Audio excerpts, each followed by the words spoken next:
I'm Dorothea Lang, and I'm a midwife in training. I also was a nurse for some years, and what I do now is I'm retired from a full-time position, but I'm full-time volunteer and doing all kinds of wonderful things for others, and volunteering in the city of New York and internationally. Probably the biggest part of my life has been that for 30 years I was a director of midwifery for the city's Maternity Infant Care Project in the city of New York. And we basically did all kinds of wonderful work for mothers in the community, asking what they want and what women need the most. And we served women to a great extent, from clinic to hospital and back home to the community. The continuity of care is what we were pushing in those days. I was born overseas. I was born of missionary parents who went to Asia as pioneering mission work in the early 1930s. Throughout the years, they taught me the respect of the natural and the respect of nature. And my mother was always telling me that what's natural is probably the best. After all, we were made that way to start with. My parents also instilled in us very philosophy of life. My mother said that as a young lady to me, she says, you must pick a profession that you can serve others, have better life. My mother essentially said that, I remember her saying, there are no born leaders in this world.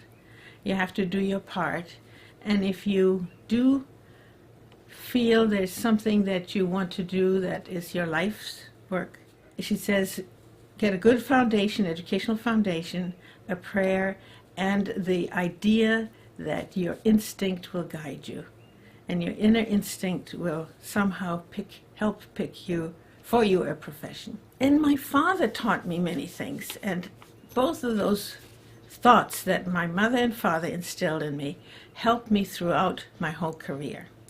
And my father said, when you find a purpose in life, plan ahead and move onward. And when someone closes a door in your face, knock at the window. And sometimes, he says, sometimes you even have to climb into the window.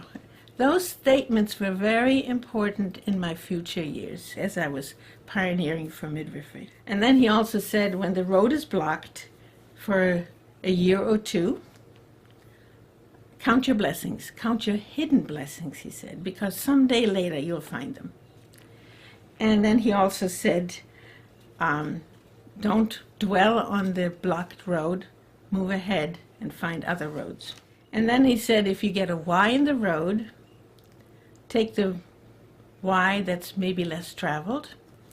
And then he said, don't be surprised when sometimes you have to build the road yourself. So those are the few things that have always been in the back of my mind and throughout. I mean, I went to school almost 50 years ago, and all these years I have been worried about what's happening tomorrow, worried about what's happened in the past, and really those words have been very helpful in whatever I've done in my career.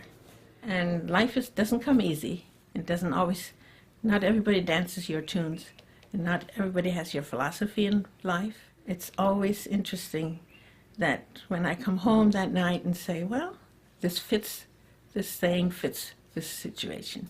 Just be patient. Or now, let's see, look outside the box and see which way, where are the solutions. That goes to my childhood. My mother had 6 children, and I was the oldest daughter. And in Japan, Japanese midwives did almost 98% of all births before 1945. And so my mother said, the Japanese midwives are doing a beautiful job in the community. She will have them also serve her. So the midwife came several times after I was born, and as a young daughter, I was sort of aware that the midwife was very important. One of those births of my last brother, my parents told me, now is the time to go and find a midwife, to go and call her, because in those days we didn't have telephones. So I had to actually run for 15 minutes to find her. That was a nice system. The other thing is, my mother always said, watch what other women do to serve and help others. And as I'm looking around, I looked at the local kindergarten, I looked at local beautiful Japanese flower arrangements, and I thought, wouldn't that be nice, make people happy with pretty flowers? When I looked at the midwife, I thought, here she is. A Japanese midwife was really the woman's healthcare provider in the community at that time. And she would walk down the street and the women would flock to her. They had such admiration. They all bowed when she walked by. They all felt they could talk and whisper to her the secrets they could never tell any other person. And so I thought, that's a kind of a person that can really help people. And they seemed to walk away smiling and etc. And as I inquired later, it was the midwife who really was the community's triage agent, I guess, in a way.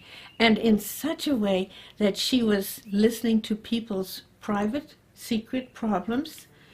And in those days, you know, Japanese women and women in general didn't talk about their private lives.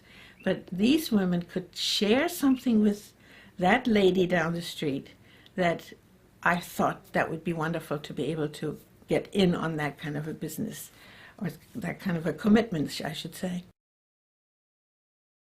Now, as time went on, I went through high school, and I applied and went to college in Pennsylvania. And I told the guidance counselor that I wanted to be a midwife. And they said, oh no, we don't have them anymore. All midwives were eliminated. Well, that was in Pennsylvania maybe, but I knew there were still midwives in the South. They said, the only thing you can do is you can become a nurse. So I thought, well, as I looked around, there was a nursing program affiliated with the college. So eventually, it's a long story, but eventually I chose that route. So I came out with a college degree and an RN. And then I looked for more work, but basically I decided I wanted to get as close to the real action as possible. So I took a job first in pediatrics, and then I took a job in the operating room. And I was a first attendant in the surgery, and when I got to the most difficult surgical procedure, I decided this is the time for me to look for midwifery again. Because after all, these doctors don't need me. Anybody can replace me. They can do their job without me. And so I wanted to go someplace where I felt I could contribute without feeling that I was assisting someone else serving the women. So I looked for all the midwifery education program, which were only 3 at the time. I found 3 programs, and then I settled with the maternity program in New York City, which was the first hospital-based midwifery education program. This was at Kings County, which later became Downstate Medical Center. So that's how I got into midwifery. Of course, I was very happy when I got into the program and out of the program, and that's when really the problem started, because there were no jobs. No jobs for hospital-based midwives. And I was not going to be a home-based midwife at that time, because number one, a lot of people told me that all the home birth midwives were actually, their license were taken away. And so it was very difficult to do that kind of work. So that's exactly how I came into midwifery. I was good at observing other people, so that was part of I used to study people's faces and things. So that was not difficult, it was just a study. I always say, no one person can do everything. I get credit for a lot of things that the team has done, the midwifery team. So I would say maybe the first step after the story I just told you, there were no jobs available. And so my whole idea was we have to create jobs for midwives. And since there were few were graduating, most of the people who graduated really didn't look for jobs per se. They went as consultants overseas, WHO consultants, World Health Organization consultants. They went as missionaries. In some countries, no missionary woman could go into a country unless she had midwifery education. So these people went, some of my classmates came from Africa and went to Africa. And so I thought I might go the same way someday. However, I thought I needed a little more experience to be exposed to American healthcare. So I worked for a while at New York Cornell Medical Center, and I was in charge of the obstetrical GYN admission unit, emergency unit. A little later, they promoted me a head nurse to the delivery room, and I was essentially right there where the action was, except the rules said nobody except a physician can touch a patient, deliver a patient. Touch a patient, yes, but not deliver a patient. So I knew that was not necessarily my good experience, but I did take this time to thoroughly study what management of labor could be. And so as a part of the obstetrical team, so to speak, I used to manage labor. I used to admit patients with the idea that I knew this person was 5 centimeters, this one was 10 centimeters. I could tell the doctors, this one is about 6 centimeters, you better come down, or this one is almost ready to deliver, and I was pretty good at that, and we used to take bets that this lady is not in labor at all, she's just a lot of fear and scared, and so forth and so on. I used to get quite good at that. I had an opportunity to go overseas again. So I went to Japan for a time to work as a so-called consultant in one of the biggest hospitals in the Tokyo area, where the largest numbers of births had occurred a few years back. And there was actually a chair there that the emperor sat in, and I was allowed to sit on it one time, where the emperor sat at the chair, in this chair, to congratulate the staff for delivering the largest number of babies in Tokyo. So it was a busy place. Well, there, for the first time, I saw something completely different. I saw Japanese midwives being in total control of the labor and delivery room. They were doing everything for every patient and calling the doctor only when there were complications. I thought, wonderful, what a system. The docs were down the hall. They were actually doing research. They were writing books, textbooks. Some of them were teaching in the medical schools, and they were plenty busy back there, but they did not need to come to the floor until they were called. This was a nice system. They had a wonderful relationship. So I thought, this is what I need to bring back to Mark. So then I actually finally found out that I probably should need a master's degree. So then I got a master's degree in public health, because, you know, sometimes you can have all the good ideas, and if you don't have a master's degree, nobody wants to listen to you. So I thought, okay. So I got my master's in public health at Columbia University, and when I was toward my end of my program, I learned that John F. Kennedy had put out a $4 million project for New York City. In those days, $4 million was a lot of money. So when I read in the New York Times that this program was coming, I heard that the chief of obstetrics, formerly at Cornell, where I had been working in labor and delivery functions, that chief of obstetrics was retiring from Cornell, and he was heading up this program. So again, there was a surprise. My boss, my former big boss in the unit, is now going to head up this program in the health department. I need to get a job there. So that's what I did. That's how, it's a long story, but it's almost too long to take your time to tell it. But it is, in a way, it took me, again, I promised myself I'll spend 1 year trying to get midwifery into the program. But it took me 2.5 years. And that is interesting, because the patience that I had to go through was like my father said, count your blessings, but you don't always know the road. So I was tolerant until he retired from that position and a new doctor came in, a chief, and to head up the program. And he said, let's try midwifery. So in 1968, it was approved by Washington as long as it didn't cost extra money. And so we did it, and we hired some of the midwives who were just coming out of school.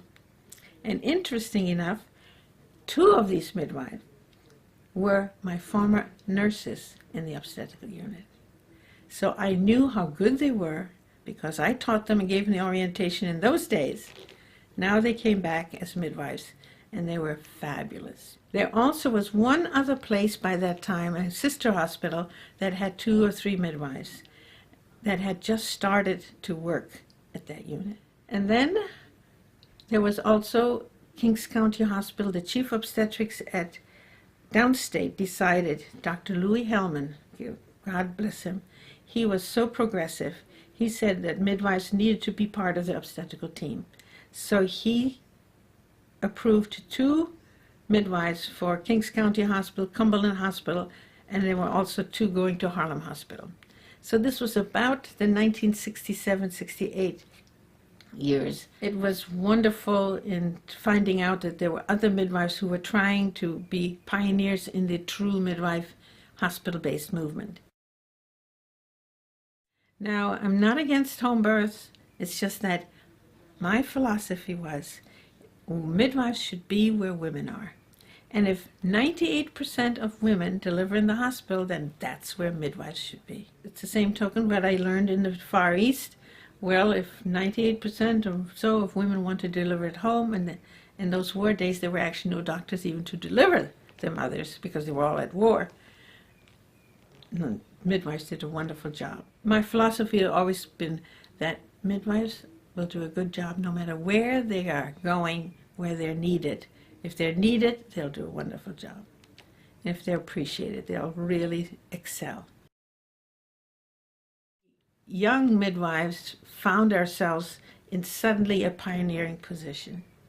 And we sat together in small groups and wrote out how could we have the profession of midwifery upgraded from the old style midwife that some people thought needed to be eliminated. And the reason I'm saying that, and I say that cautiously, because the old style so-called granny midwives were wonderful people. But the medical establishment could not understand them and did not take time to listen to them and did not, maybe not even learn from them. I really felt that the profession of midwifery was an international definition, international title. It needed to be upgraded for the modern world of America. We proposed that midwifery, we called it nurse midwives because we happen to be nurses and midwives, but with the idea that it is whatever we put together and wrote together for the College of Midwives, we called it at that time, College of Nurse Midwives, that it would be the beginnings of a association. And there was a beginning of an association. The first midwife convention that I went to, the American College of Nurse Midwives, was in 1959. I was a young new graduate.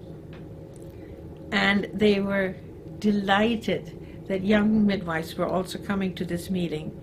And when I counted the people that were there were 29 people. That was the convention of midwives, of nurse midwives. So again, it was the beginning days. The team of young midwives that were so enthusiastic about having the privilege to deliver in the hospital or wherever, but most of us were in the hospital. We felt we had an obligation to establish the professional sisterhood of the College of Nurse Midwives in such a way that it would be even recognized internationally. And so it was not my doing alone, it was a team, an early team. And as years went by, every year after that, we doubled and tripled, quadrupled, and we had midwives in every hospital. At one time, there were 40 hospitals that had midwives. The health department was very cooperative. I remember one year when I did statistics, my midwives did 60,000 patient visits, and that was tremendous. But we still needed legislation.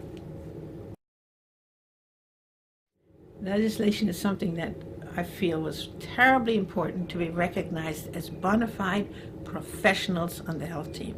And so the committee got together, the midwife committee, and we talked about to client committees, childbirth educators. We had a huge group of people who were helping us and support us and said we need more midwives. For months on time, years. It took years.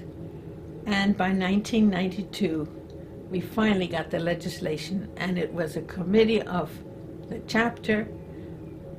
The president of A.C.N.M supported us. We had all kinds of leaders in the health field to support us and send letters to the legislature, and it passed both houses. Only one place, one dissenting vote. So we knew we had legislation. And people used to say, you can't get midwifery legislation. You don't have the numbers. And we had about 400 midwives, which was large compared to, this was in the early 90s. And when we found out that everybody was warning us we couldn't do it, we found out, do some research, acupuncturists only had 45 people. And they got legislation passed. So we knew numbers had nothing to do with the game. They always say that numbers cost money. Actually, it's working well. There are over 2,000 midwives that have been licensed over the years. In '92 it passed, and we have a Midwifery Practice Act. We have a board of midwifery, just like they have a board of medicine, just like they have a board of nursing, just like you have the board of acupuncturists and dentists, just to show that we have gotten equal status, so to speak. So a group of midwives, dynamic midwives with vision. And when the road is a Y, we took the hard road and we won. So that is a credit to the team, not just some of us who worked at it. It's a composite team, and the consumers signed petition upon petition. Well, we call it midwifery now. We don't call it nurse midwifery anymore. We call it midwifery because essentially we feel it's a separate profession. We also, with this legislation, had the possibility of introducing candidates for midwifery education who had all the basic sciences, but they were not nurses. So it would open up the door to non-nurses, but they had to have all the basic sciences, just like pre-med. So if a youngster, a young lady had all the pre-med courses, she could immediately almost enter the midwifery courses. So that the preliminary work of college-educated sciences, you can get them the nursing route, or you can get them in the allied health route or the pre-med route. So we have now a program in New York that allows young ladies who have professions, degrees in other professions, in the health sciences, as long as they have all the requirements, they can now enter midwifery school and be certified and examined exactly the same way as the nurses were examined. And so we feel it's a profession of midwifery, and you can come from an allied health, you can be a laboratory technician and enter midwifery, or you can be a nurse and enter midwifery. And that was our philosophy. It's a profession unto itself, an international profession.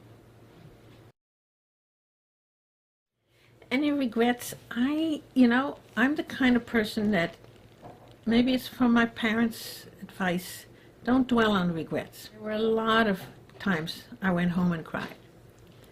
A lot of times when I thought things were not going right. And then, eventually you wait out your time and things do turn better. But you have to move and see the actions. You have to be strategic. And you have to be demanding. You have to look. You have to have your team of helpers who think alike, your strategic team work together and find ways of figuring out how to reach a solution.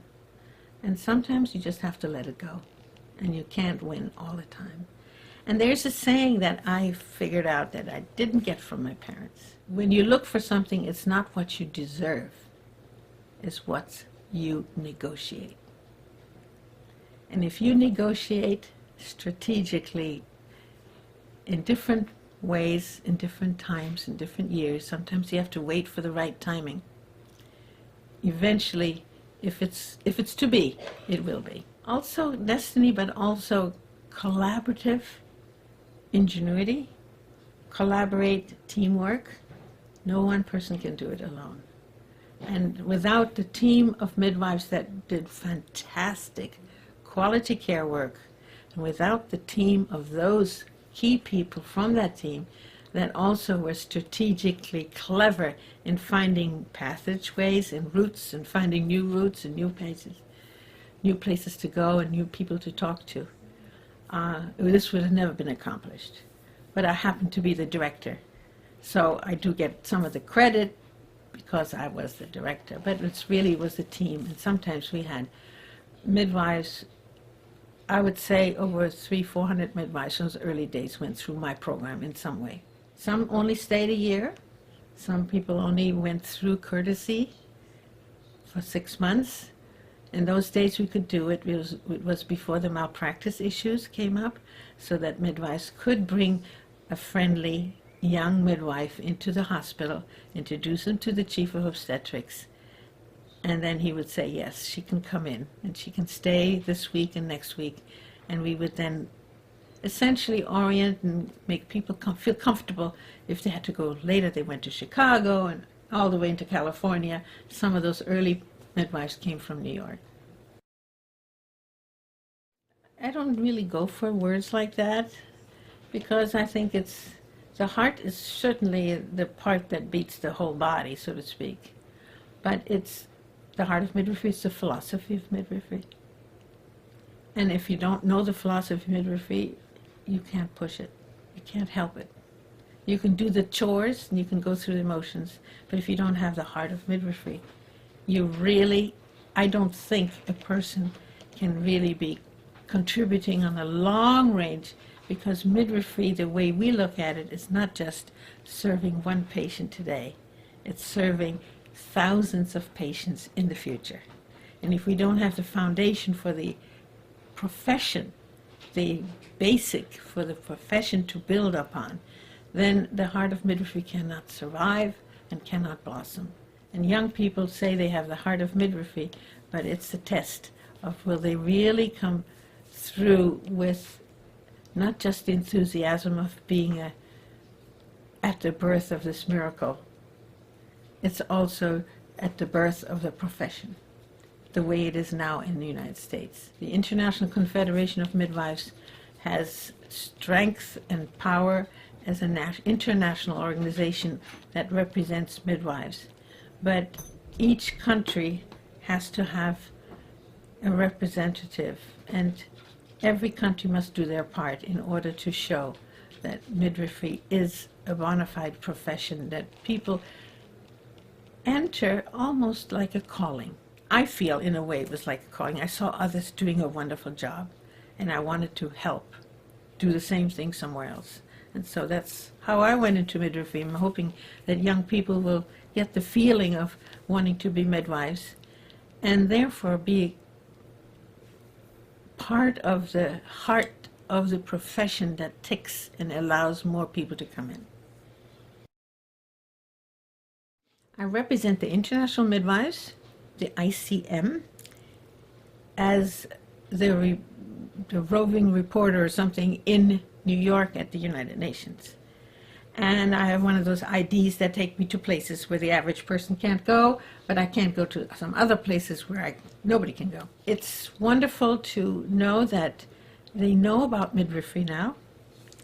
When I first went there 15 years ago maybe, there are a lot of women who help and volunteer at the United Nations, and some of them had no idea that midwives were still existing.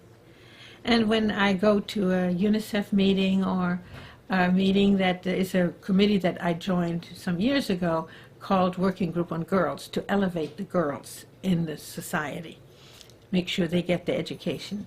And in this program, we sit along a long table, and everybody has to introduce themselves, about 80 different organizations that come and send 1 or 2 representatives. And everyone has to introduce and say who they are, what they represent. And in the beginning days, when I said I'm Dorothea Lang, I represent the International Confederation of Midwives, people would say, oh, midwives. Now they all know about midwives. And that's not just I doing the introduction at that moment, it's also that the World Health Organization and the United Nations has what they call Millennium Goals. And there are 8 Millennium Goals, and one goal, number 5, is on maternity care.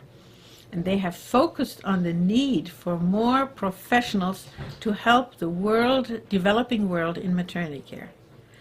And I'm there a little bit saying, how about midwives? And they are using many of their writings say skilled maternity care provider, or non-physician skilled maternity provider, or the word midwife occasionally comes up. And this is what we need to do as sort of, at the heart of midwifery, is to perpetuate midwifery in order to make sure that they know a professional person is really defined by the world as a midwife, a woman who takes care of other women. Well, internationally, a lot of people are called midwives because there was no international definition of midwives. And the I.C.N.M has now established an international definition of midwives that also includes legislation, licensure in every state in the country, that includes education requirements for someone to be able to call themselves a midwife. The transition of the definition of midwifery is upgraded over the years. The International Confederation was founded in the early 1900s. We cannot follow all the old definitions of international world health, but the ones that are used by the World Health Organization. The new definitions are now for the future. And the World Health Organization now accepts the new definitions as official, so to speak. It's more education for women is required for becoming a midwife. Now, the world in developing countries, many times the women get no education at all, or very little. It's the men that get educated. So this is something that, again, we are looking out for women to have more health education, more professional education, and probably certification and licensure in every state that is called a midwife. And the governments are supposed to look for this to evolve in the future. And you can't have a loose title. You have to have a specific title, and anyone else who doesn't meet the qualifications can always be on the health team. It's not that they're outside the team. They can be included in the team as midwife assistants or something like that. But the title of midwife is going to be a little more difficult. A higher educational level is required.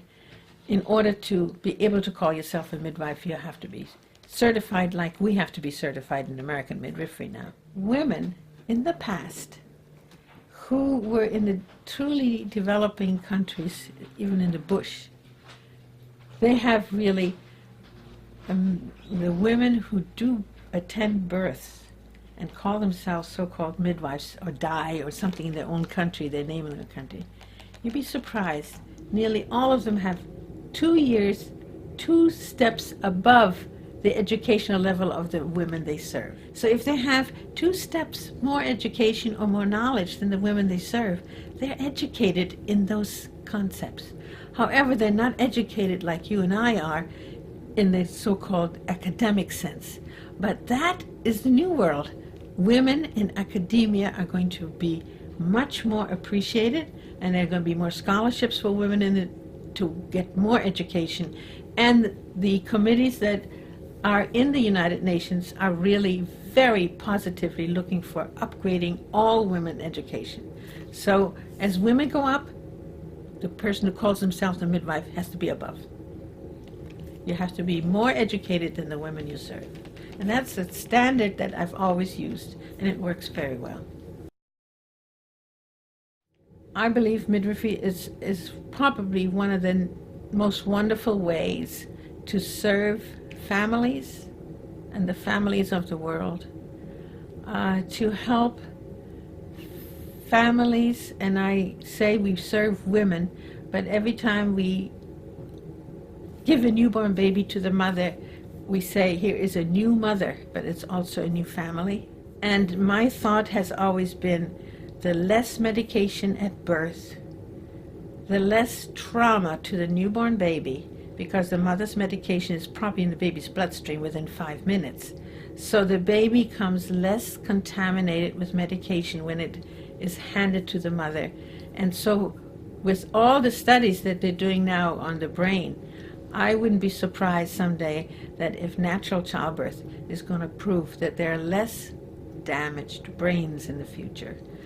That's a strong statement, and I'm daring to say it because I believe there's something to this. The baby should not be half drunk with medication for the first 2 weeks in life. And the doctors have already proven that medication of the mother's medication can be found in the baby's bloodstream a week after birth. So I would want my children not to have this medicine. That's what I wish will happen, that every birth will be a birth with minimal medication in the bloodstream. New families have a healthy child. It's the most wonderful thing. And I grew up with 6 children in our family, and it was wonderful. We grew up, we had our fights and our good points, but we all grew up, and I think society will be better for it. There's much to be done, and we're just beginning in American midwifery. This is only the beginning. There's more to be done.